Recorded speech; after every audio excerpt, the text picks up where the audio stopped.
çözüldü. Aşkın ateşi harlandı, sır çözüldü. Gelsin gayrı gelecek olanlar. Hayal kurup fırsatı kuşananlar.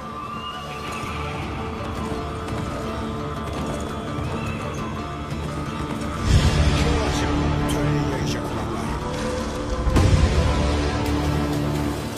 İz sürüp sancağı kaldıracak olanlar. बिस्मिल्लाहिर्रहमानिर्रहीम अस्सलाम वालेकुम। कुर्लुश उस्मान देखने वालों को MIK creations की तरफ से खुशामदीद। नाज़रीन, कुर्लुश उस्मान सीजन 3 की हर किस्त बहुत ही ज्यादा इंटरेस्टिंग और एक्शन से भरपूर थी, जो कि शायकीन को अपना दीवाना बना देती थी और शायकीन को आने वाले किस्त के इंतजार पर मजबूर करती थी। लेकिन कुर्लुश उस्मान सीजन 3 का इख्तिताम एक बहुत ही ज्यादा उम्दा और वालिहाना अंदाज में किया गया, जो शायकीन के दिलों में अपना घर कर गया और उन्हें आने वाले सीजन के इंतजार पर मजबूर कर दिया। नाज़रीन, कुर्लुश उस्मान सीजन 3 के आगाज से पहले हमारी जानिब से की जाने वाली पेशगोइयां भी सच साबित हुई, जिसमें हमने आपको कुर्लुश उस्मान सीजन 3 में होने वाले बड़े वाकयात का जिक्र किया था, जो कि बिल्कुल सच साबित हुई। अब शायकीन कुर्लुश उस्मान सीजन 4 के लिए बेसब्र हैं और इस बारे में सवाल करते नजर आ रहे हैं कि ये कब आएगी और इसमें कौन से बड़े वाकयात रोनुमा होंगे। तो नाज़रीन, आज की इस तफसीली वीडियो में हम आपको कुर्लुश उस्मान के आने वाली सीजन यानी सीजन 4 के मुतालिक चंद अहम सवालात के जवाब देंगे और इसका तारीखी हवाला भी आपको देंगे, इसलिए इस तफसीली मगर अहम वीडियो को एंड तक लाजमी देखिएगा। नाज़रीन, आज की इस वीडियो में हम आपको बताएंगे कि कुर्लुश उस्मान के नए सीजन यानी सीजन 4 का आगाज कब और किस महीने में होगा, इसमें कितने अरसे बाद का वक्त दिखाया जाएगा। आपको बताएंगे कि कुर्लुश उस्मान सीजन 4 का आगाज किस बड़े तारीखी जंग से किया जाएगा और उस्मान बे ने तारीख के मुताबिक इसमें कैसे फतह हासिल की थी। कुर्लुश उस्मान सीजन 4 में किन नए किरदारों की एंट्री करवाई जाएगी और कौन से वो पुराने किरदार हैं जिनको खत्म कर दिया जाएगा। इसके साथ साथ आपको सबसे ज्यादा अहम जवाब ये देंगे कि कुर्लुश उस्मान सीजन 4 दिरिलिस अर्तुगरुल के तमाम सीजन और कुर्लुश उस्मान के तमाम सीजन से कैसे मुख्तलिफ होगा। तो वीडियो में आगे बढ़ने और इन तमाम सवालात के तफसीली जवाब देने से पहले आपसे रिक्वेस्ट की जाती है कि आप हमारा चैनल सब्सक्राइब कर दें ताकि आपको मजीद ऐसी वीडियोस मिलती रहें। सबसे पहले बात स्टार्ट करते हैं सबसे ज्यादा अहम और सबसे ज्यादा पूछे जाने वाले सवाल के बारे में कि कुर्लुश उस्मान सीजन 4 का आगाज कब और किस महीने में होगा और इसमें कितने अरसे बाद का वक्त दिखाया जाएगा। तो नाज़रीन, यहाँ पर आपको बताते चले कि दिरिलिस अर्तुगरुल हो या कुर्लुश उस्मान, हर सीजन के खत्म होने के बाद उसमें 3 महीने का वक्फा जरूर लिया जाता है, जिनमें अदाकारों को आराम करने का मौका मुहैया किया जाता है, क्योंकि वो 7-8 महीने से लगातार काम कर रहे होते हैं और अपनी बेहतरीन अदाकारी का मुजाहिरा कर रहे होते हैं। इसके अलावा प्रोड्यूसर्स और डायरेक्टर्स नए किरदारों और नए अदाकारों के नाम का इंतखाब करते हैं, जिनको कुर्लुश उस्मान के नए सीजन में लिया जाना होता है, जिनके बाद उनकी ट्रेनिंग करवाई जाती है ताकि वो घुड़सवारी और तलवार चलाना सीख सकें, ताकि वो स्क्रीन के सामने बेहतरीन अदाकारी का मुजाहिरा कर सके। इसके अलावा स्क्रिप्ट राइटर नई सीजन की स्क्रिप्ट लिखता है कि आने वाले सीजन में क्या होगा और कैसे किया जाएगा। इसलिए कुर्लुश उस्मान सीजन 4 का आगाज कुर्लुश उस्मान सीजन 3 के 3 माह बाद किया जाएगा, यानी अक्टूबर से पहले आपको कुर्लुश उस्मान सीजन 4 की पहली किस्त दिखा दी जाएगी, जो कि यकीनन शायकीन के लिए एक बहुत ही ज्यादा बेहतरीन मंजर होगा। इसके अलावा हमारे अंदाजे के मुताबिक कुर्लुश उस्मान सीजन 3 और कुर्लुश उस्मान सीजन 4 के दरमियान चंद दिन बाद का ही वक्त दिखाया जाएगा, जिसकी असल वजह हम वीडियो में आगे चलकर आपको बताएंगे।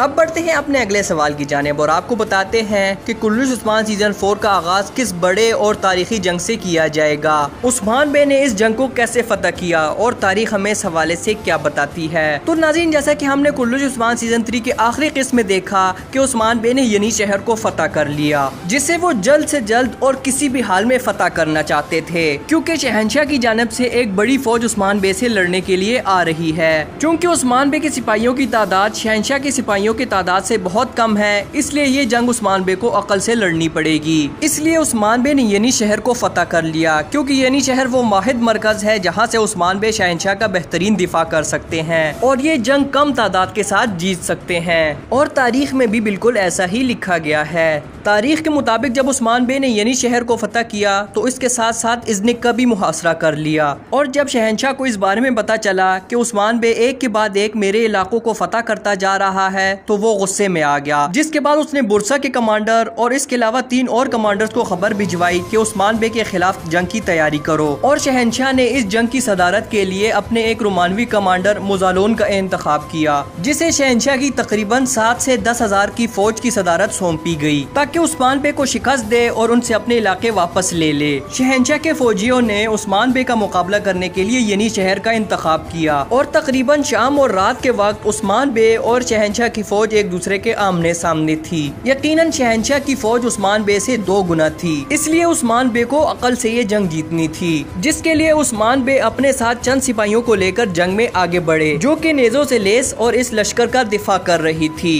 इस पर उस्मान बे ने एक जोरदार हमला कर दिया। जब मुजालोन कमांडर ने ये देखा कि उस्मान बे के सिपाही तो हमारे दिफाई सिपाहियों से लड़ रहे हैं, तो उसने इस मौके का फायदा उठाना चाहा और अपने लश्कर को हुक्म दिया कि उस्मान बे और उनके सिपाहियों को अतराफ से घेर लो। जैसे ही उन्होंने उस्मान बे और उनके सिपाहियों को घेरा तो उस्मान बे ने अपने पीछे मौजूद सिपाहियों को हुक्म दिया कि हमला कर दो। जब पीछे मौजूद बाकी सिपाही वहाँ पर पहुँचे तो उस्मान बे और उनके सिपाही जिन्होंने मुजालोन की फ्रंट लाइन पर अटैक किया था उसको छोड़ दिया और कमांडर के लड़ने वाले लश्कर को घेरे में ले लिया। जिसके बाद यहाँ पर बहुत से बाज़ंतीनी सिपाही मारे गए और बहुत सौ को कैदी बना लिया गया क्योंकि उन्होंने हथियार डाल दिए। जब कमांडर मुजालोन और दिफाई सिपाहियों ने ये सूरत हाल देखी तो उन्हें मजबूरन यहाँ से भागना पड़ा और इस तरह वो जंग हार गए। इस तरह उस्मान बे का नाम चारों तरफ और आलम इस्लाम में गूंज उठा, जिसके बाद उस्मान बे के सिपाहियों की तादाद बढ़ती चली गई और उन्होंने कभी पीछे मुड़कर नहीं देखा बल्कि फतूहात पे फतूहात हासिल करते रहे।